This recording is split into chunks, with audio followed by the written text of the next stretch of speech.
Staff जिंदाबाद।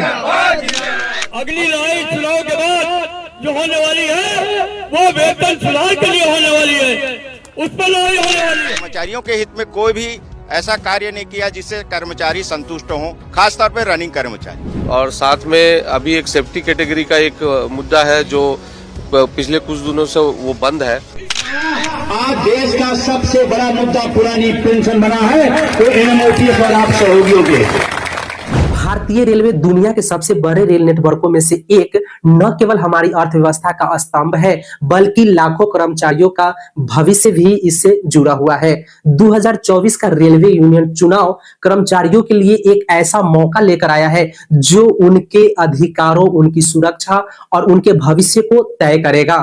लेकिन क्या यह चुनाव वास्तव में कर्मचारियों के मुद्दों का समाधान करेगा या यह सिर्फ राजनीति और शक्ति प्रदर्शन तक सीमित रह जाएगी? आप जो है 5 साल में ओपीएस ले रहे हैं और कोई 20-30 साल या 40 साल सर्विस के बावजूद जो है यूपीएस या एनपीएस लेने के लिए मजबूर है, तो यह समीकरण जो है कहीं से तर्क संगत, उचित, न्याय संगत नहीं लग रही है। हेलो दोस्तों, welcome back to my YouTube channel. एक बार फिर से नई वीडियो में हम आपके बीच हाजिर हो चुके हैं। दोस्तों, आज की इस वीडियो में हम बात करेंगे 2024 रेलवे यूनियन चुनाव के बारे में। जैसा कि आपको पता है कि रेलवे प्रशासन के द्वारा 4, 5 और 6 दिसंबर को चुनाव का डेट निर्धारित कर दिया गया है और इस बार के चुनाव में बहुत सारे एसोसिएशन और यूनियन जो है चुनाव में उतर चुके हैं। तो चलिए वीडियो को शुरू करते हैं बिना किसी विलंब के।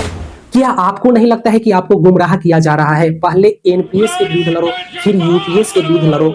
आखिरकार इसको लाने वाला कौन लोग है? कहां से आते हैं ये लोग? ऑप्शन रहेगा। कोई अगर एनपीएस में रहना चाहे तो एनपीएस में रह सकता है, यूपीएस में ऑप्ट करना चाहे which is naturally a very attractive scheme, तो उसमें ऑप्ट कर सकता है। देखिए, ये जो यूपीएस है ये एनपीएस से भी ज्यादा बदतर और खराब है। तो भैया सीधा सा जवाब है कि यह वही लोग हैं जो खुद 1 नहीं 2 नहीं बल्कि 3-3, 4-4 ओपीएस ले रहे हैं। यहां तक कि आपने जिस यूनियन लीडर को अपने अधिकार, अपनी आवाज को उठाने के लिए चुना है वह खुद ओपीएस ले रहा है और आपके बीच यूपीएस का फायदा गिनाया जा रहा है। मिनिमम पेंशन पहले 9,000 रुपये मिलती थी, उसको 10,000 रुपये कर दिया, उसके ऊपर यूनिवर्सिटी मिलेगी। जो लोग 1 जनवरी 2004 और 1 अप्रैल 2025 के बीच में रिटायर हो गए हैं और जिनके लिए भी ओपन कर दिया गया है कि उनको भी हम यूपीएस में ला करके और उनको भी वही लाभ देंगे जो यूपीएस के कर्मचारियों को 1 अप्रैल 2025 के बाद मिलेगा। मुझे एक बात तो बिल्कुल चुटकुला लगती है कि अगर यूपीएस इतना ही फायदा है तो ये लोग यूपीएस को स्वीकार करके स्वागत क्यों नहीं करते, ताकि एक एग्जाम्पल पेश भी हो जाए। एक कहावत है कि अगर आप दुनिया को हिलाना चाहते हैं तो पहले खुद हिलना पड़ेगा, लेकिन यहां तो पूरा गेम ही उल्टा है। जो जनता के प्रतिनिधि है वो भी और आपके द्वारा जो यूनियन लीडर को मान्यता प्राप्त दिलाया गया है, जिसके नेता जो नेतृत्व कर रहे हैं वो खुद जो है अपना पैर तो घी में जमाए रहना चाहते हैं। आपको बता रहे हैं कि पानी में क्या खराबी है, उसमें भी तो हाइड्रोजन, ऑक्सीजन, खनिज लवण पाया जाता है। आप उसी से संतुष्ट रहिए। क्यों कह रही है इसको ओल्ड पेंशन स्कीम ही क्यों नहीं कह दिया जा रहा है? अगर सारे लाभ वो हैं तो नई पेंशन स्कीम लाने की नहीं, ये जो लोग ऐसी बातें कर रहे हैं मैं समझता हूँ वो सिर्फ विरोध के लिए विरोध की बात कर रहे हैं। जब 20 साल से कर्मचारी इसके विरुद्ध संघर्ष करे और उसका कोई नतीजा नहीं हुआ तो लोग यूपीएस को लेकर के आ गए और बता रहे हैं कि यूपीएस में जो है अब फायदा है, पहले जो है एनपीएस में गड़बड़ी थी। तो ठीक इसी प्रकार से जो है यह गुमराह आपको किया जा रहा है। रेलवे यूनियन का चुनाव कर्मचारियों के अधिकारों और उनके कल्याण के लिए सबसे अहम कदम माना जाता है, क्योंकि यूनियनें जो है सरकार और रेलवे प्रशासन के साथ बातचीत करके उनकी समस्याओं का समाधान निकाला करती है। लेकिन इस बार का जो चुनाव है वह अपने आप में और रेलवे के इतिहास में काफी महत्वपूर्ण और रोचक होने वाला है, क्योंकि यह चुनाव एक लंबे समय के अंतराल पर लगभग 11 वर्षों के बाद होने जा रही है और इस चुनाव में बहुत सारे न्यू कर्मचारी एसोसिएशन और यूनियन जो है गठन हो चुका है और इस बार के चुनाव में उतर चुकी है चुनाव लड़ने के लिए। तो आप अपने आप से पूछिए कि इन 11 वर्षों में आपकी समस्याओं का कितना समाधान हुआ या नहीं हुआ, तो क्यों नहीं हुआ। यह चुनाव सिर्फ एक वोट भर सीमित नहीं है बल्कि यह आपके अधिकारों और आपके परिवार के भविष्य के सवाल पर टिका हुआ है। इसलिए आप उस यूनियन को ही वोट करें जो आपके अधिकार, आपकी आवाज को रेलवे प्रशासन, सरकार तक पहुंचाने का काम करती है। हालांकि इस बार का चुनाव कई गंभीर सवाल खड़े कर रहा है।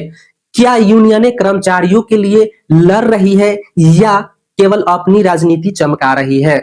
कर्मचारियों के असली मुद्दे क्या है और क्या वे चुनावी एजेंडों में शामिल है, और सबसे महत्वपूर्ण, क्या यह चुनाव कर्मचारियों के लिए वास्तविक बदलाव ला सकती है। अगर ओवरऑल कर्मचारियों में देखा जाए तो इस चुनाव के केंद्र में जो प्रमुख मुद्दा है उसमें पहला है वेतन और भत्ता। जिस रेशियो के साथ मुद्रा का इन्फ्लेशन हुआ है या फिर महंगाई दर में वृद्धि हुई है, उसके रिस्पेक्ट में वेतन में वृद्धि नहीं होने की वजह से कई कर्मचारी अभी न्यूनतम वेतन पर संघर्ष कर रहे हैं। हालांकि कुछ कर्मचारियों का आरोप लगाया जाता है कि जब सरकार जो है 2016 में न्यूनतम वेतन जो है 18,000 से बढ़ाकर 21,000 करने के लिए प्रस्ताव रखी थी, तब जो है मान्यता प्राप्त यूनियन के जो लीडर है उन्होंने इस पर कोई एक्टिविटी नहीं दिखाई, और जिसका जो है खामियाजा आज जो है कर्मचारियों को अभी भुगतना पड़ रहा है। सुरक्षा उपकरण, वैसे कर्मचारी जो फील्ड वर्कर है या फिर लाइन में वर्क कर रहे हैं, तो वैसे कर्मचारियों के लिए सुरक्षा उपकरण का होना अनिवार्य है। हालांकि बहुत सारे कर्मचारी अभी इस चीज से वंचित हैं, और एक मुद्दा जो इस चुनाव के केंद्र में महत्वपूर्ण रूप से घूम रही है वह है पेट्रोल मैन के लिए सुरक्षा जीवन रक्षक डिवाइस के नाम से जो है यंत्र की मांग की जा रही है, ताकि जो रन ओवर की जो घटनाएं दिन प्रतिदिन बढ़ती रहती है इसको कम किया जाए। तो इसका मांग जो है प्रमुख रूप से इंजीनियरिंग डिपार्टमेंट में ट्रैकमैन के द्वारा रखा जा रहा है। पेंशन और रिटायरमेंट, यह एक ऐसा मुद्दा है जो केवल रेलवे यूनियन के चुनाव के केंद्र में ही नहीं घूम रही है, बल्कि यह मुद्दा जो है लोकसभा का चुनाव हो या फिर स्टेट में विधानसभा का चुनाव हो, यानी कि ओवरऑल इंडिया में जो है इस तरह के एनपीएस यूपीएस का जो चक्कर है इसमें हर कर्मचारी परेशान है। इस चुनाव के केंद्र में अगला मुद्दा है काम के घंटे। तो अभी भी बहुत सारा जो सीट है यानी कि एम्प्लॉय का जो रिक्त पद है उसको भरने का काम नहीं किया जाने की वजह से जो ओवरऑल जो वर्क का लोड है वह कुछ कर्मचारियों पर शिफ्ट हो जाती है, जिसकी वजह से उनको लंबे शिफ्ट करने पड़ जा रहे हैं, और जिसके वजह से कुछ कर्मचारी के दैनिक जीवन में इससे प्रभावित हो रही है या फिर वो जो है थोड़े बहुत तनाव का भी शिकार हो रहे हैं। तो कहीं ना कहीं रेलवे में के इस चुनाव में यह मुद्दा उठनी चाहिए कि जो भी रिक्त पद है वह भरा जाए, और जो पार्टिकुलर जो एम्प्लॉय है जिस पर लोड बढ़ रही है उनकी वजह से वो थोड़ा बहुत कम किया जाए। LDC open to all and promotion up to 4200 GP. लंबे समय से कर्मचारियों को गुमराह और अधिकारों से वंचित रखने के कारण इस बार के चुनाव में यह मुद्दा काफी हाईलाइट में बना हुआ है। इसकी मुख्य कारण यह है कि इन लोगों का वोट परसेंटेज 23 से 24% है, और किसी भी यूनियन को जीत के लिए केवल 33 से 35% वोट की जरूरत होती है। इसलिए सभी यूनियन इनको गुमराह करने में लगे हुए हैं, और 2007 से केवल गुमराह ही किया जा रहा है। लेकिन इस बार के चुनाव में क्या ये लोग अपने अधिकारों को मांगने के लिए जागरूक हो चुके हैं? हालांकि ट्रैक मेंटेनर की बात आ गई है तो थोड़ा सा हम जिक्र कर देते हैं कि चूंकि और कर्मचारी के पास जो है समस्या है, लेकिन ट्रैक मेंटेनर के पास कोई समस्या नहीं है। इनके पास जो है महा समस्या है। तो इसलिए कहीं ना कहीं इस बार के चुनाव में आपको मौका मिला है अपनी एकता एकजुटता को दिखाने के लिए, क्योंकि आपके पास महा समस्या है। तो इससे छुटकारा तभी मिलेगा जब आप जो है एक सही पार्टिकुलर जो भी लीडर है उनको आप वोट करते हैं। और अंत में हम आपसे यही कहेंगे कि यह वोट जो है सोच समझ कर दे, यह आपके विवेक और बुद्धि पर निर्भर करता है, और ऐसा नहीं है कि सिर्फ यह एक वोट भर ही है, यह आपके अधिकारों, आपकी जो फ्यूचर है, जो आपके फैमिली का फ्यूचर है, उस पर जो है आपका हर एक वोट निर्भर करता है। तो अपना वोट सोच समझ कर ही दे। और अंत में हमें आप कोई सुझाव देना चाहते हैं तो आप हमें कमेंट बॉक्स में कमेंट करके लिख सकते हैं। और आज तक के लिए इतना ही, फिर मिलते हैं अगले वीडियो में। जय हिंद।